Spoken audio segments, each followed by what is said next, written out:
네.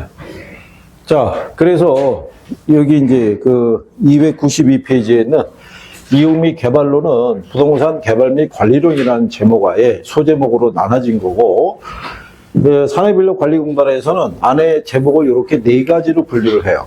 근데 여기 있는 부동산 이용은 거의 출제 빈도가 없어요. 개발에 대해서는 평균적으로 한 2문항 정도, 많이 나올 때는 4문항까지도 언급이 될 수 있어요. 그리고 관리론하고 마케팅에서는 각각 1문항씩. 근데 마케팅은 출제가 마케팅 전략에서 한 95% 이상이 거기서 나와요. 그 때문에 마케팅 전략에 대해서. 근데 그걸 왜 그러냐면 이 단원들이 아직 부동산학에서는 이론으로 정립이 다 안 돼 있어요. 그래서 출제할 수 있는 범위가 그렇게 다양하진 않아요. 그래서 출제자들이 개발 쪽에서 근래 활용하는 게 뭐냐면 공법 배우시죠? 공법상의 도시개발법이 있잖아요. 네, 도시개발법에 관련된 용어나 제도 이런 것들을 인용할 수도 있어요. 그러니까 공법 수업도 충실히 잘 들어야 돼요. 배우면 자연스럽게 정리될 수 있는 거예요. 그렇죠? 공법 선생님 그 얼굴은 기억나요? 그래요. 그래서 잘하는 양반이니까 내용 잘 듣고 정리를 잘 하시면 될 거예요. 그죠? 그래서 무난하게 합격을 해서 이 바닥을 떠야 되니까. 그죠? 합격은 하고 싶죠? 근데 생각해봐요. 이번 주에 시험 보면 합격하겠어요? 안 될 거 아니에요. 다음 주는? 안 될 거 아니에요. 그럼 뭐가 필요한 거예요? 시간이 필요한 거예요. 그 시간을 얼마나 효율적으로 활용할 수 있나 생각해 봐야 돼요. 내가 이번 주에 시험 보면 들어가서 무조건 6점 이상을 맞을 수 있느냐 없느냐의 실력을 여러분들이 가늠을 해봐야 돼요. 그렇죠? 윤총각, 뭐 너 안 들어오면 수업 못할 거라고 생각하고 밖에서 계속 버팅인 거야? 야, 그 리모컨을 갖고 있으면 누를 생각을 해야지. 밖에서 볼일 다 보고 기다리겠지라고 생각하면 되겠어? 지금 촬영 돌아가고 있어. 이 얘기 다 들어가는 거야. 참나 진짜. 자, 그래서 우리 거기에 각각의 포인트가 있으니까 거기를 위주로 정리하시면 되겠고, 거기 보면 제일 먼저 나오는 게 부동산 이용이라고 돼 있죠. 이 이용에서 거기 보시면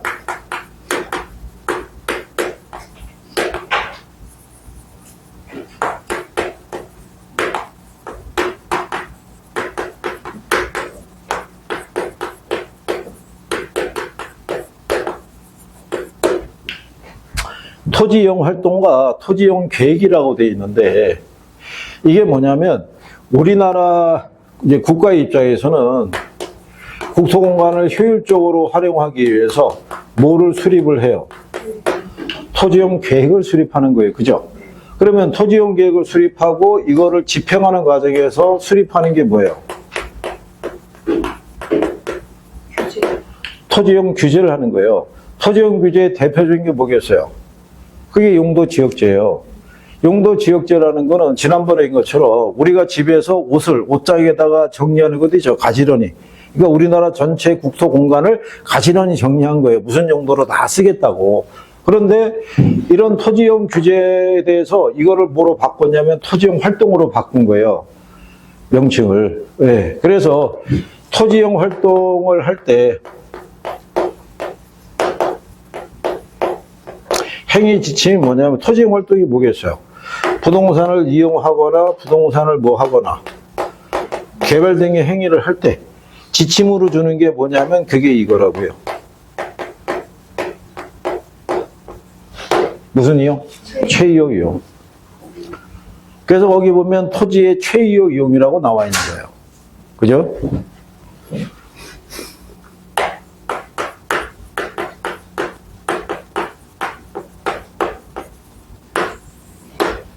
자, 그러면 이게 최이용 이용이라고 그랬을 때 거기 보면 객관적으로와 양식과 통상의 사용 능력을 가진 사람에 의한 합리적이고 합법적인 최고 최선의 이용을 말한다고 돼 있죠. 그게 우리 지난번 수업할 때 얘기했지만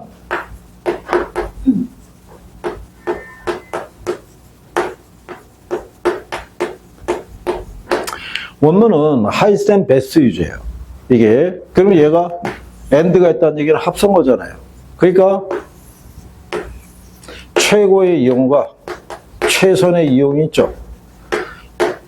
이 두 가지가 충족이 된 걸 최고 최선의 이용이라고 얘기를 해요. 이 원문을 일본 애들이 최이용 이용이라고 번역한 거예요. 그래서 문장이 섞여 있는데 여러분 시험상에서는 최고 최선의 이용이라는 표현은 잘 안 나오고 최이용 이용이라는 표현으로 언급이 돼요.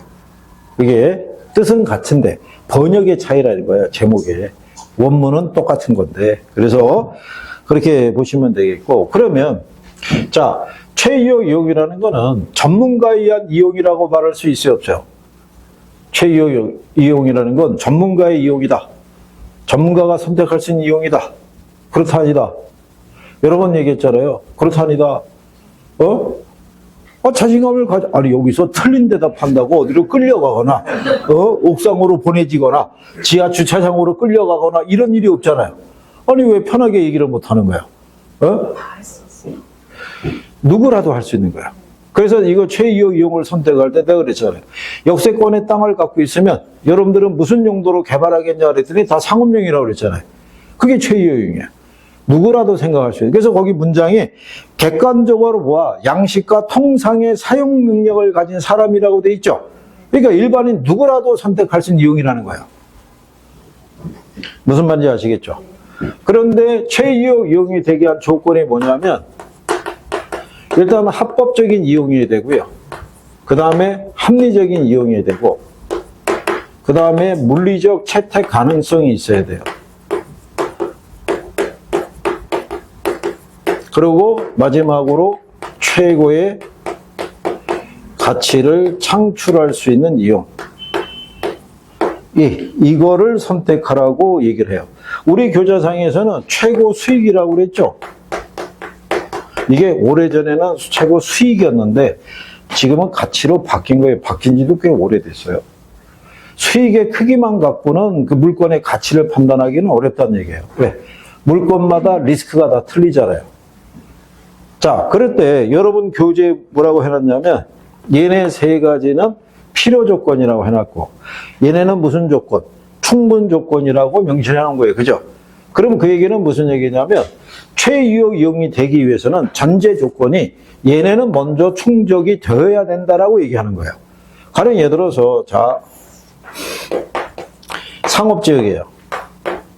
그러면 오피스가 들어설 수도 있고 상가가 들어설 수도 있고 주상복합이 들어설 수도 있고 예식장이 들어설 수도 있다고 그랬을 때 얘네 네 가지는 기본적인 이 조건은 충족이 됐다는 전제예요.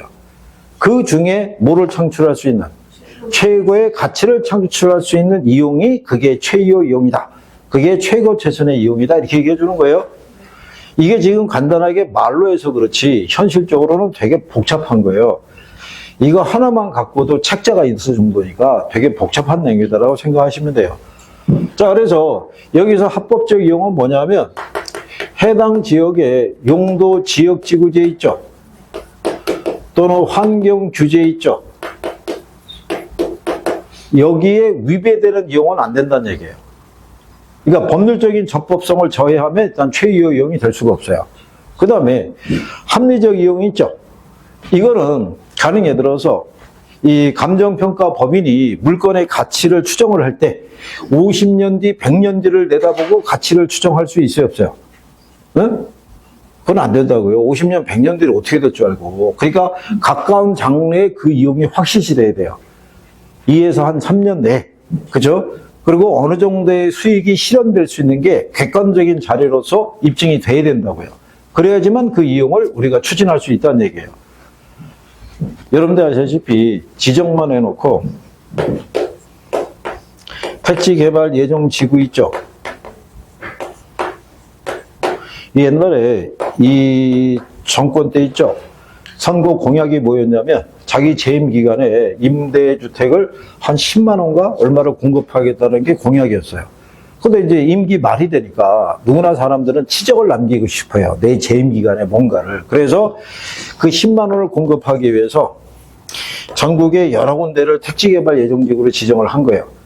그러면 그대로 가면은 개발이 돼야 되는 게 정상인데 이거 다음에 집권한 정부 있죠? 사이가 안 좋았어요. 그래서 이 사람 때 등장한 임대주택의 명칭이 보금자리주택이었어요. 근데 보금자리주택은 이 정권 나오면서 사라졌어요. 여기서 부각시킨 건 행복주택이었어요. 그래서 이게 다 없던 일로 됐다고요. 축소되거나 폐지되거나. 그래서 그게 지속이 되느냐 안 되느냐보다 되게 중요한 거예요. 그 다음에 물리적 채택 가능성은 뭐냐면 부지 규모하고 개발 어떤 사업의 성격하고도 맞아 떨어져야 돼요. 그죠? 만약 여러분들이 이 정도 건물의 전체 연면적을 다 활용한다 그러면 예시장으로 쓸 수도 있을 거예요. 그죠? 그런데 이 공간만 갖고는 안 될 거예요. 그렇잖아요. 그러면 우리가 하객, 들어서 이 접수 받을 때 하객의 숫자가 몇 명이냐 물어봐서 15명이 넘어가면 받을 수 없다라고 잘라줘야 돼요. 그죠? 그래서 폐백은 못 드리고, 일단 잘라야 돼요. 왜? 한복이고 왔다 갈 데가 없잖아요. 그죠? 그래서 입장도 다 열로 해야 되고, 주대로 일로 들어와야 되고, 그죠? 밥은 어떻게 해야 되느냐? 도시락 줄 테니까 나가서 옥상에서 먹어라, 이렇게 해야 돼요. 그 운영이 되겠어요? 안 되겠어요? 안 될 거 아니에요. 옛날에는 예식장이 돈 되는 사업이었어요. 현금 장사했고. 그리고 평생에 한 번 있는 거니까 신랑 신부들이 조금만 건드려주면 가장 비싼 걸 선택하게 돼 있어요. 드레스도 마찬가지고. 그런데 그게 다가 아니라는 사실이 드러나면서 한 2000년대 이후로는 강남 지역의 예식장들이 다 재개발된 거예요. 고층의 오피스로. 그게 훨씬 수익이 크니까. 그래서 최이호 이용이라는 거는 바뀔 수 있다 없다. 바뀔 수 있는 거예요. 옛날에는 그게 최이호 이용이었는데 어느 순간 가보면 그게 다 허물어지고 다른 용도로 바뀔 수도 있다는 얘기예요. 무슨 말인지 아시겠죠? 네. 그리고 거기 보면 집약적 토지용이라고 돼 있죠. 그 밑에 가면 이건 이제 뭐를 얘기하냐면 그러면 토지를 최이호 이용을 할 때 우리가 상부 공간을 무한대로 늘릴 수는 없는 거예요. 그죠? 여러분들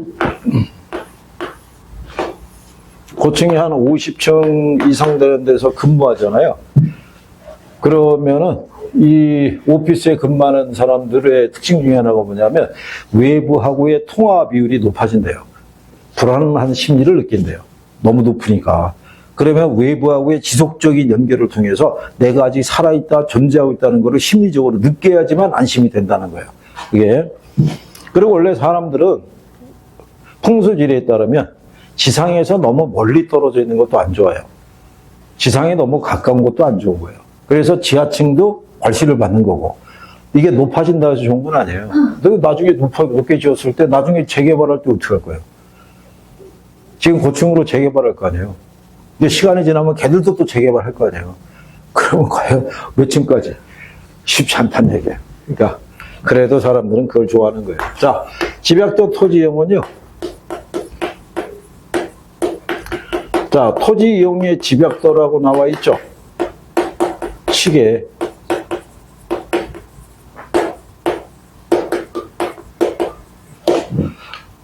거기 293페이지에 상단 박스에 보면 토지용의 집약도라고 있어요, 없어요? 거기 보면 단위 면적의 토지 있죠? 그러니까 1평방미터 얘기해요. 1평방미터 토지에 투입되는 노동과 자본의 상대적 양의 크기를 갖고 측정하는 거예요. 그래서 단위 면적당 투입되는 노동과 자본의 상대적 양이가 큰 거를 집약적 이용. 즉 좁은 면적에다가 노동과 자본의 투입비를 늘려서 건물을 고층화시키겠다는 거예요. 이게 작은 거를 무슨 이용? 조방적 이용이라고 해요. 그죠? 그런데 집약적 이용도 한계가 있을 거 아니야. 어디까지?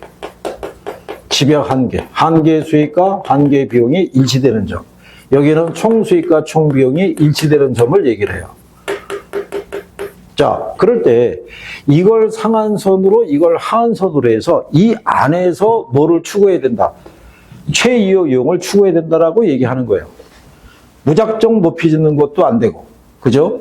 또 너무 저층으로 있죠. 활용성이 떨어지는 것도 비효율적이라고 얘기해 주는 거예요. 그리고 거기 보면 집약도의 증가 요인이라고 돼 있죠. 이거 집약 한계하고 조방 한계에 대한 거는 이거랑 관련 있는 가격 원칙이 수익 체증 체감의 법칙이라고 있어요. 간평에 가면. 네, 그거 할 때 설명하고, 여러분 시험에는 인용이 잘 안 돼요. 거기서도 나올 수 있는 게 하나밖에 없으니까. 자, 그럼 우리가 토지용을 집약적으로 이용해야 되는 이유 중에 하나가 뭐냐면, 인구 밀도가 어떻게 돼요? 늘어나고, 땅값은 계속 상승하고, 그러니까는 토지용의 집약도가 계속 높아질 수밖에 없다라고 생각하시면 돼요. 그리고 뒤로 넘어가면, 최이호 이용과 입지, 잉여라고 돼 있죠? 이거 배운 거 기억해요? 어? 아니, 이거 입지론 할 때 해줬잖아요. 입증여에 대해서. 입증여가 뭐겠어요? 초과이윤이에요, 초과이윤. 초과이윤인데, 그거는 경영을 잘해서는 이익이 아니라, 목이 좋아서는 이익이라고요. 무슨 말인지 아시겠어요? 그래서 거기 보면 입증여는 입지 조건이 양호해서 생기는 특별한 이익이다. 경영 능력 때문이 아니다. 이렇게 돼 있잖아요. 그죠?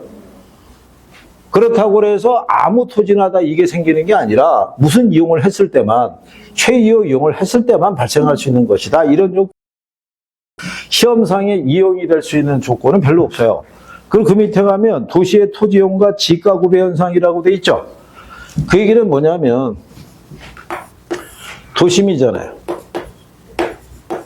자, 도심에서 외곽으로 갈수록 지가는 이렇게 급격히 낮아지는 양상을 띈다라고 얘기를 해요. 이거를 위에서 내려다보면 이렇게 돌리면 원추형이 나와요. 그러면 이렇게 우리가 지붕 세울 때 옛날에 한옥 보면 한옥기가 뒤에 물매를 이렇게 주게 돼 있죠. 물이 흘러가게끔. 이제 그런 식의 구배 현상이 나타난다라고 얘기하는데, 거기 보면 이거는 미국의 이 토페카라고 하는 소도시를 기준으로 만든 거예요. 그런데 이 이론도 언급된 적이 없어요. 그냥 소개만 되고 있는 거예요. 그래서 참고해도 돼요. 참고로 보시면 소도시는 지가구조가 좀 단순하죠. 그죠? 대도시는 지가구조가 조금 복잡할 수 있어요, 없어요? 왜? 중간에 부도심이 있으니까. 근데 이제 어느 교과서에는 뭐라고 되어 있냐면, 오래된 도시는 이렇게 나오고 현대적인 도시는 여러 가지 복잡한 형태가 나타난다고 되어 있는데, 오래된 도시도 복잡한 형태가 나타나는 거 똑같아요. 개발되면. 서울도 오래된 도시 아니에요. 600년 이상 된 도시인데 당연히 얘네도 도심과 부도심이 있어요, 없어요? 그러니까 이게 무슨 얘기냐면 오래전에 번역한 거예요. 70년에. 그러니까 그때 번역 능력은 지금만 못했던 거예요. 그래서 이런 현상이 나오는 거고, 거기 도시 스프롤이라고 돼 있죠. 걔는 용어상에서 별표 하나 하는 거예요.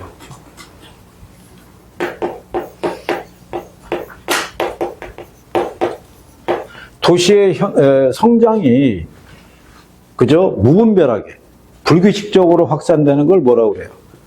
도시 스프롤. 지난번에 이렇게 해줬잖아요. 이게 서울이면 의정부 있고, 예를 들어서 일산 있고, 인천 있고, 그 다음에 안산, 수원, 성남, 구리 이렇게 뻗어나간 것 있죠. 이게 다 도시 스프롤이에요. 이 나간 도시 중에 도시계획을 수립해서 만들어진 지역은 거의 찾아보기 힘들어요. 저게 일단 뭐부터 짓고, 집부터 짓고 사람들을 유인한 거예요. 그러니까는 그 토지 이용이 최이호 이용이라고 말할 수가 없는 거예요.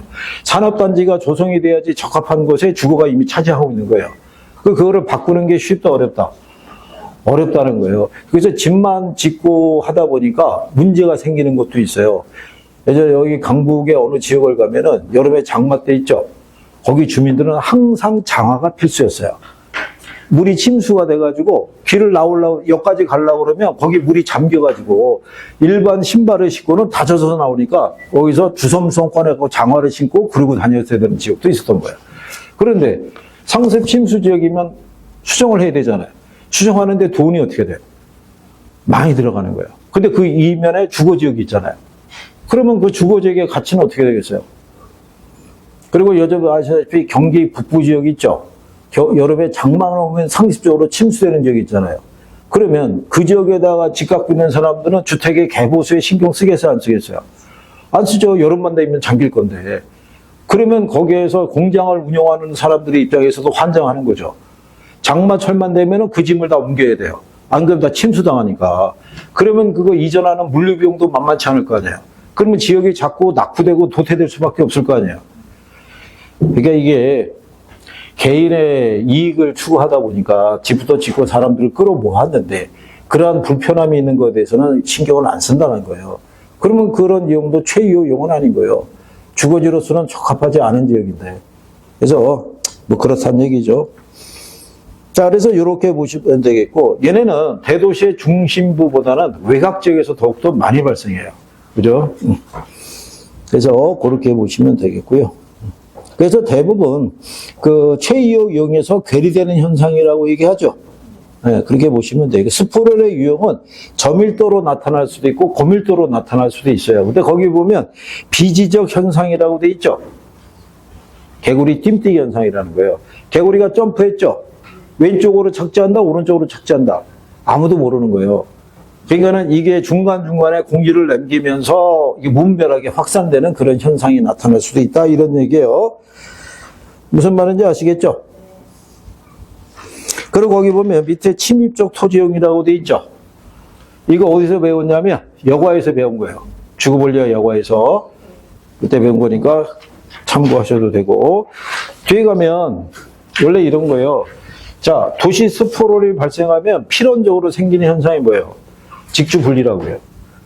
직장은 여기 있고 주거지는 다 외곽에 분산돼 있잖아요. 그죠? 그래서 직주 분리가 발생하는 건 여기 땅값이 비싸니까 외곽으로 주거를 정할 수밖에 없잖아요. 그러면 도심 공동화 현상이 생겨요. 도심에 출근 시간에는 인구 밀도가 높았다가 퇴근이 되면 어떻게 돼요? 현저히 낮아질 거 아니에요. 그죠? 그래서 서울에 명동 같은 도심 지역을 가게 되면 상업 기능이 많이 훼손이 됐어요. 왜? 야간에 상주하는 사람이 없으니까. 그래서 어느 무역회사에서는 바이어가 들어왔는데 접대할 공간이 마땅하지 않아가지고 고생했다라고 얘기를 해요. 그래서 그런 것이 직주분리예요. 상대적인 게 직주 접근이에요. 외곽에 나갔던 사람들은 외곽에 나간 이유가 뭐냐면 교통비용하고 주거비용을 따졌을 때 주거비용의 절약분이 훨씬 컸던 거예요. 이게. 그런데 교통체증이 심하게 되면 이게 더 커질 수도 있어요, 없어요? 그러면 다시 들어오는 거예요. 서울로. 그래서 그때 나타나는 게 직주 접근이라고 생각하면 되는데, 직주 접근을 보게 돼, 직주 분리나 직주 접근이나 제목을 가지고 유추할 수 있어요, 없어요? 그래서 그 정도 알아두시면 되겠고요. 거기 보충단에 보게 되면 도시 회춘화 현상이라고 돼 있죠. 이게 영문상에서는 젠트리피케이션이라고 얘기를 해요. 그런데 옛날에 번역에 대한 마땅한 명칭이 없어서 그 도시 회춘화라고 학자가 번역을 했어요. 이게 13회 때 출제한 거예요. 그걸 문장 해설을 갖다가 제목으로 주고 이걸 무슨 현상이라고 그러냐. 그래서 도시 회춘화. 그래서 답을 마킹했던 적이 있어요. 그러면 도시 재생이라고도 얘기를 해요. 도시재생. 그리고 도심 고동이라는 것도 있죠. 여러분들이 아침에 TV 딱 틀면 출근 시간에 비춰지는 게 뭐예요? 화면에. 각 간선도로 통행량 이런 거 얘기해 주잖아요. 그러면 이렇게 돼 있으니까 출근 시간과 퇴근 시간에 교통량이 급격히 높아질 수 있어요, 없어요? 네, 그걸 나타내는 걸 얘기를 해요. 네. 자, 그래서 그렇게 그 다음에 집중 반전 현상이라고도 얘기를 해요. 대도시에 집중된 인구와 산업을 지방으로 분산시키는 것 있죠. 여러분들이 그 지방 산단 얘기 들어보셨죠? 지방의 산업단지 조성해서 일자리가 있으면 사람들은 가는 거예요. 그런데 문제는 대도시 대부분의 지역이 생산성이 결여가 돼 있다고요. 거주하고 거기서 취업들이 돼가지고 거기서 먹고 살아야 되는데 이런 식으로 원거리를 이동해서 출근을 해야지만 생산활동에 참여할 수 있다는 거는 그 사람들이 거주하고 있는 주거지역은 그냥 베드타운으로서의 역할밖에 못하는 거예요. 그러면 도시가 건전하게 성장할 수가 없어요. 그러니까 소비성만 남아있지 생산성은 거의 결여가 돼 있다고 보시면 돼요. 그래서 생산성이 뛰어난 애들이 지방공공재가 강화가 돼 있어요. 그리고 그런 쪽으로 인구입이 많이 돼요. 그러면 당연히 그런 쪽에 부동산 가격이 어떻게 돼요? 올라갈 거 아니에요. 근데 요즘 뭐 그것도 힘들게 생겼죠. 칼같이 딱딱딱딱 규제하니까. 그래서 뭐 그렇다는 얘기예요. 그리고 한계지라고 돼 있죠. 한계지는 도시의 끝에 위치한 거. 도시의 끝지라고 얘기를 해요. 한계지는 계속 변한다, 안 변한다. 여기 가까운데 잠실 있죠. 이게 경기도 광주군 소속이었어요. 그게 서울로 흡수가 된 거고, 그렇죠? 네. 그리고 왜 저쪽에 하면 시흥이라고 있죠? 독산동 이쪽. 이게 다 시흥군 소속이었잖아요. 그게 서울로 다 흡수가 된 거고. 그 다음에 여기 아현동 일대 있죠? 신촌 거기 넘어. 그게 예전에 경기도 고양군 소속이었어요. 그게 다 확대가 된 거예요, 그게. 그런 식으로 주변의 농지를 잠식하면서 도시는 성장한다, 이런 얘기예요. 자, 그러는 과정에서 최이호 이용의 결여가 되면 이런 여러 가지 도시 스포롤이나 이런 문제가 나타날 수 있다, 이런 얘기예요. 그러니까 시험에서 낼 만한 용어가 별로 없어요. 그리고 제목을 보면 상식적으로 유추가 돼야 안 돼요. 유추가 되는 거예요. 그 다음에 이제 뒤로 넘어가면 부동산 개발이라고 있어요.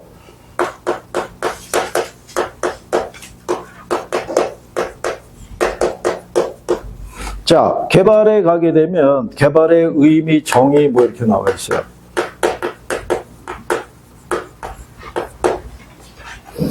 자, 거기 여러분들이 보시게 되면 개발의 의의라고 이렇게 나와 있는데, 의의에서는 우리가 지난번에 이렇게 얘기했던, 이거는 법률적인 부분으로도 정의할 수 있고, 그 다음에 학자의 논리로서 정의할 수도 있다고 그랬어요. 그죠? 자, 우리가 개발이라는 거는 인간은 삶을 영위하기 위해서 끊임없이 뭘 해야 된다고 그랬어요? 경제 활동을 해야 돼요. 생산 또는 소비 활동을 해야 된다는 얘기예요. 그러면 생산 또는 소비하기 위해서는 뭐가 필요하냐면 얘가 필요한 거예요. 공간이. 이 공간을 만들어내는 걸 개발이라고 그래요. 그래서 대지 조성만 해준 것도 개발의 범주에 들어가는 거예요. 건축물까지 집어넣은 것도 개발의 범주에 들어간다, 이런 얘기예요. 그래서 거기 여러분들이 1번에 박스 밑에 1번 보면 인간에게 생활, 작업, 쇼핑, 레저 등의 뭐를 제공할 목적으로, 공간을 제공할 목적으로 그 공간을 찾는 게 입지의 논리라고 해요. 지난번에 그렇게 해드렸어요. 자, 그런데 그래서 거기 밑에 가면 박스에 조성에 의한 개량도 개발의 범주에 들어가고, 그 다음에 건축에 의한 개량도 들어간다, 안 들어간다? 들어간다는 거예요. 그 다음에 하나 기억할 거는 거기 맨 위에 박스에 보면 부동산 개발업의 관리 및 육소에 관한 법률이라고 돼 있죠. 여기서 뭐만 조심하라고 그랬어요? 시공을 담당하는 행위는 제외하는 거예요. 이건 개발업에서, 이건 건설업에서 하는 거예요. 그래서 시공을 담당하는 행위는, 이거 여러분 시험에 한 3-4번 나왔어요. 한 번은 틀린 답으로 나왔고, 그 다음에 물리적 변형 유무에 따른 이 분류라고 되어 있잖아요.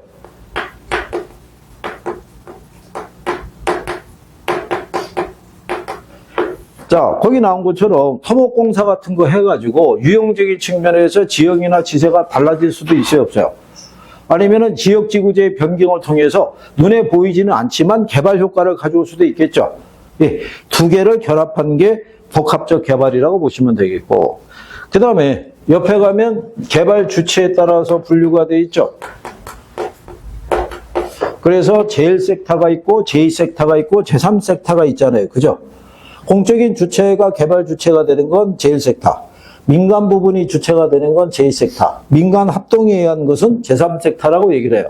이게 여러분 시험에 한 번 나온 거예요. 제3섹터는 민간 합동인데 이게 민간 부분에 의한 개발이다 그래갖고 틀리게 나온 적이 있어요. 그때 한 번 유일하게 나온 거예요. 그러니까 여러분 시험 40문제가 나오면 그해 시험에만 나오고 안 나오는 애들도 수두룩해요. 이게 한 번 쓰고 버리는 애들도 많고, 그 다음에 10년 전에 썼던 애들을 다시 소환하는 것도 있고 그래요. 어쨌든 간에 잘 정리를 해봐야 돼요. 그 다음에 그 밑에 가면 부동산 개발 과정이라고 나와 있죠.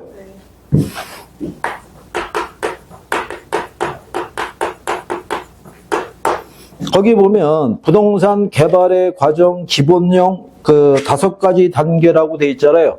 예, 그거는 생략이에요. 참고사항. 시험에 안 나온다고요. 왜 안 나오냐면 이게 한 13회 때, 14회 때 시험에 나왔었어요. 그런데 이렇게 주장한 학자가 누구냐라고 그래가지고 1번 학자가 제시가 된 거예요. 그래서 그 다음에 이게 왜 맞는 말이냐. 그러니까 학생들이 아니라 학생들을 모르니까 학자들 사이에서 이 단계가 과연 정확하다고 할 수가 없지 않느냐 그랬고 문제가 많았던 거예요. 그래서 그 이후에는 그 시험 이후에는 학개론 기본서에 이게 몇 번 실렸었어요. 근데 그 이유가 되면서부터는 사라졌어요. 그래서 요즘은 이게 아니라 또 달라진 단계가 존재를 해요. 그런데 굳이 소개를 안 하는 이유가 뭐냐면 시험에 나올 것 같지도 않은데 그것까지 집어넣으면 정리해야 될 게 늘어날 거 아니에요.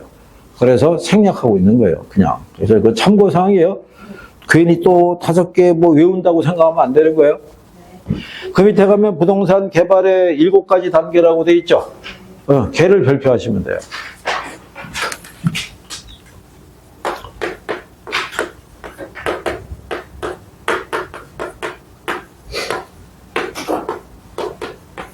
이렇게 글자를 따지는 이유는 순서가 2번 나왔어요, 2번. 그러니까 또 나올 가능성은 거의 없어요. 그래도 해주는 거예요. 왜 해주냐면 선생들이 초기 모의고사 줄 때 이거 순서 올바르게 배열된 거 골라라 이럴 수도 있으니까. 예, 그래서 제일 먼저 나오는 게 아이디어 단계예요. 모든 개발 사업은 개발 사업자의 아이디어에서 출발하는 거예요. 그죠?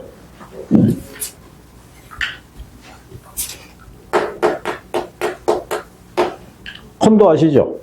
한때 우리나라에서 부의 상징처럼 표현이 됐던 게 콘도예요. 콘도 회원권이 있느냐 없느냐를 가지고 부의 잣대를 재던 시절이 있었어요. 물론 이제 그 다음에는 골프장 회원권 뭐 이렇게 해서 뭐 피트니스 센터 뭐 대형 뭐 이런 거 나오고 그랬는데 옛날에는 이게 우리나라에서 히트를 치는 이유가 뭐냐면 이게 많이 높아졌어요. 그런데 휴가철에 휴가지를 가게 되면 돈이 많은 사람이든 돈이 없는 사람이든 같이 어울려서 놀 수밖에 없는 구조였어요. 그러니까는 돈이 많은 사람 입장에서는 번거로운 거예요. 그냥 조용하게 자기 원하는 대로만 딱 공간에서 같이 지내고 싶은데 이거는 들어가면 완전히 무슨 뭐 도떼기 장도 아니고 옆에서 뭐 난리가 나고 그러니까 번거로웠던 거예요. 마음에 안 들어. 그때 개발업자의 아이디어가 이걸 짓는 거였어요. 지어서 분양을 한 거예요. 그리고 이때 그 분양 내역이나 이렇게 보게 되면 돈이 없는 사람들은 분양 신청 못 하는 거예요. 근데 이게 또 절묘하게 이용일자가 있잖아요. 며칠까지 이용을 하고 나머지, 그러니까 이렇게 돌리면 한 콘도에 여러 사람이 쓸 수도 있어요, 없어요? 그 다음서부터는 놀러 가면은 여기에 머무는 거죠. 그러면 일반인 사람들이 머무는 곳하고는 분리돼 있잖아요. 자기들이 놀 만한 휴식 공간이 만들어진 거예요. 그래서 퀴트 친 거예요. 그런 것들이 필요할 것이라고 예측을 할 수 있어야 돼요. 어떤 공간을 시장에서는 필요할 것인가. 그죠? 여러분들도 알아야 돼요. 여러분들도. 그 다음에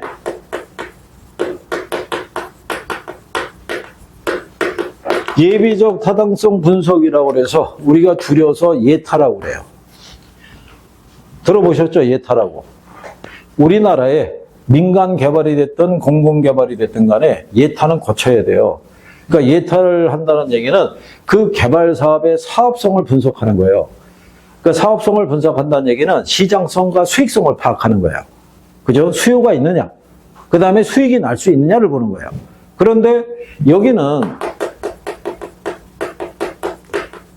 대략적으로 비용과 수익의 관계를 측정해 보는 거예요. 그래서 비용 대비 뭐가 컸을 때 수익이 크다라고 판단이 되면 다음 단계로 가는 거예요. 만약에 판단이 안 쓰면 어떻게 돼요? 원점에서 재검토하도록 돼 있어요.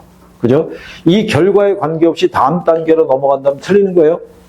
여기서 결론이 안 나면 이로 넘어가야 돼요. 그죠? 요때 요 비용 제가 수익이라고 그랬는데 이때 비용 편익 분석을 하는 게 그게 수익성 지수 갖고 하는 거예요. 투자에서 배웠던 거 있죠? 어? 그래. 그 다음에